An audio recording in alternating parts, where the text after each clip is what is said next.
بسم اللہ الرحمن الرحیم۔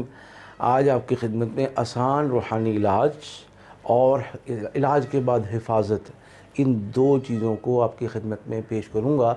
علاج کرنے والے کرتے ہیں، کروانے والے شوق سے کرواتے ہیں، جذبہ ہوتا ہے، ہمت ہوتی ہے، حوصلہ ہوتا ہے، اور اپنے امراض، اپنے معاملات، حالات کو شکست دینا اور آگے بڑھنے کا ایک ولولہ ہوتا ہے جس میں ہر بندے کو ہونا چاہیے، کوشش کرنی چاہیے۔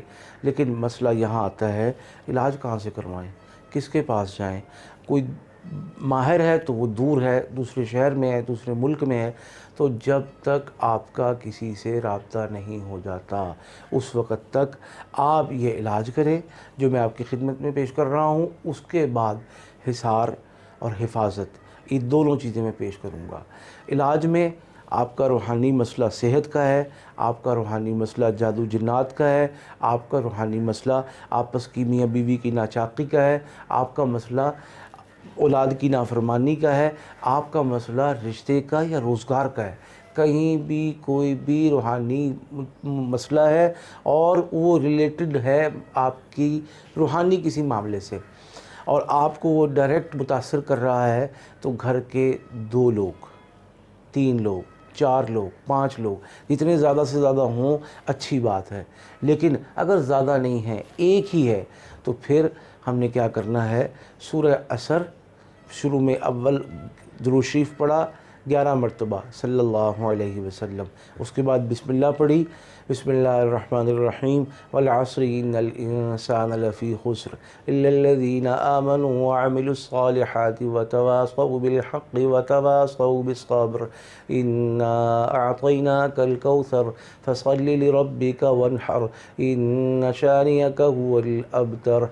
بسم اللہ الرحمن الرحیم، قل هو اللہ احد اللہ الصمد لم یلد ولم یولد ولم یکن له کفوا احد۔ یہ سورہ عصر، سورہ کوثر، سورہ اخلاص، یہ تینوں ملا کر اس طرح پڑھنی ہے جیسے میں نے آپ کو عرض کر دیا ہے۔ آخر میں 11 مرتبہ درود پاک، اس پڑھنے کی تعداد ہوگی 100 مرتبہ۔ یہ پڑھ کے نمک پہ، چینی پہ، پانی پہ، اگربتی پہ، اور بعض دفعہ لبان، ہرمل اور دیگر چیزیں وہ رکھ لینی چاہیے۔ اس کا فائدہ کیا ہوتا ہے کہ آپ کے گھر میں جو برے اثرات ڈیرہ جمائے بیٹھے ہیں، بسائے بیٹھے ہیں، اور آپ کی ایک نہیں چلنے دے رہے، آپ کو بیمار کر رہے ہیں، کھانے میں گندگیاں، ناپاک چیزیں، غلاظت اور نجاست ملا کر آپس میں لڑوا رہے ہیں آپ لوگوں کو، اور جب آپ کا کوئی رشتہ بہن بیٹی کا آتا ہے تو ان میں سے کسی ایک کا ذہن بدلتے ہیں آنے والوں کا، یا آپ میں سے کسی کا ذہن خراب کرتے ہیں، اور جب آپ روزگار کے لیے نکلتے ہیں، آپ کا بچہ ملازمت کے لیے نکلتا ہے، آپ کا بچہ انٹرویو کے لیے نکلتا ہے، آپ کا بچہ کاروبار کے لیے نکلتا ہے، اس کے پاؤں کی زنجیر بنتے ہیں، اس کے راستے میں کانٹے بچھاتے ہیں، اس کا سونا مٹی بناتے ہیں، اس کا بنا بنایا کھیل بگاڑ دیتے ہیں۔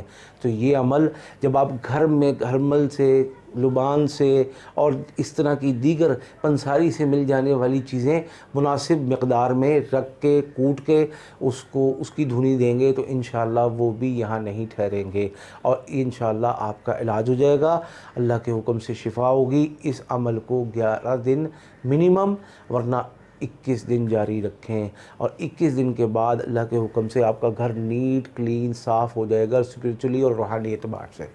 یہ کوشش کریں۔ اس کے بعد کیا کرنا ہے؟ اب آگے حفاظت۔ علاج سے بڑا کام ہے حفاظت، کیونکہ علاج سے تو اللہ نے شفا دے دی آپ کو اپنے کلام کی برکت سے، اب کیا گارنٹی ہے کہ یہ دوبارہ چیزیں نہیں آئیں گی، آپ کا دشمن دوبارہ حملہ نہیں کرے گا، آپ کا دشمن آپ کا برا نہیں چاہے گا، آپ آئندہ ہمیشہ کے لیے محفوظ ہو گئے، اس کی کوئی گارنٹی نہیں ہے۔ اب ہم کیا کریں؟ ایسا آسان عمل حفاظت کا کہ جس کا اہتمام کر لیں ہمیشہ کے لیے محفوظ ہو جائیں گے۔ تو میں عرض کر رہا ہوں، اسماء حسنہ میں سے 2 اللہ تعالیٰ کے اسماء مبارکہ، یا حافظو یا حفیظو، اس کو روزانہ 1100 مرتبہ پڑھ کر، جس میں صرف اور صرف آپ کو 10 سے 15 منٹ لگیں گے، ہاتھوں پہ دم کریں اور سر سے پاؤں تک پھیر لیں۔ اس کی بچوں کو بھی عادت ڈلوائیں، بچیوں کو بھی اس کا اہتمام کروائیں، مرد بھی اس کا اہتمام کریں، خواتین بھی اس کا اہتمام کریں، اور خصوصاً وہ خواتین جن کی طبیعت مغرب کے وقت، شام کے وقت خراب ہوتی ہے، اور جن کی طبیعت گھر سے باہر جانے کے وقت خراب ہوتی تھی علاج سے پہلے، یا اب وہ ٹھیک ہو گئے ہیں، تو اب وہ چاہتے ہیں کہ ان کے اوپر وہ برے اثرات نہ پڑیں جو باہر ہیں شیاطین کے. گھر سے تو آپ نے نکال دیے ہیں کہ آپ دنیا بھر سے شیاطین مٹ گئے ہیں، ایسا نہیں ہے. آپ کے گھر سے باہر وہی سب کچھ ماحول ہے. لہٰذا ہاتھوں پہ دم کریں اور دم کر کے پڑھ کے جائیں، اور باہر جانے کے لیے ایمرجنسی میں صرف 313 مرتبہ پڑھ لیں تو بھی کافی ہے. انشاءاللہ تنگیوں سے ترشیوں سے محفوظ رہیں گے. اور یہ جو حفاظت کا عمل ہے یہ پاکی ناپاکی دونوں صورتوں میں خواتین کر سکتی ہیں. اللہ پاک ہم سب کو شفا و کامیابی نصیب فرمائے. آمین.